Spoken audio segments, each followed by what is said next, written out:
அஸ்ஸலாமு அலைக்கும் வரஹ்மத்துல்லாஹி வபரகாத்துஹு. கண்ணியத்திற்குரிய அன்பர்களே, நம்ம வாழக்கூடிய இந்த வாழ்க்கையில் நாம் எப்படியாச்சும் அல்லாஹுடைய அன்பையும் அருளையும் அவனுடைய பாதுகாப்பையும் உதவியும் பெற்று எப்படியாச்சும் நம்ம வாழ்ந்துடணும் அப்படின்னு ஆசைப்படுறோம் இல்லையா?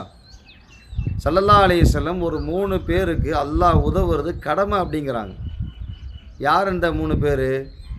முதலாவது சொன்னாங்க ஸல்லல்லாஹு அலைஹி வஸல்லம், அல்லாஹ்விற்காக வேண்டி அல்லாஹ்வுடைய பாதையிலே போய் போர் புரியக்கூடிய போராளி. ரெண்டாவது சொன்னாங்க ஸல்லல்லாஹு அலைஹி வஸல்லம், தான் வாங்கிய கடனை எப்படியாச்சும் கொடுத்துடணும் என்று நினைக்கக்கூடிய கடனாளி. மூணாவது சொன்னாங்க, தன்னுடைய கருப்பை பாதுகாத்து கொள்வதற்காக நாம் நிக்கா செஞ்சு கொள்ள வேண்டும் என்று நினைக்கக்கூடியவர்கள். இந்த 3 பேருக்கு அல்லாஹ் உதவுறது கடமை அப்படிங்கிறாங்க ஸல்லல்லாஹு அலைஹி வஸல்லம்.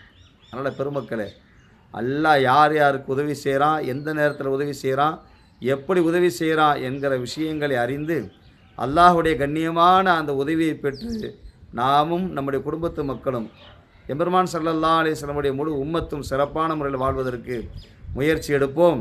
அல்லாஹ் சிறப்பாக வாழ வைப்பானாக. ஆமீன் யா ரப்பல் ஆலமீன்.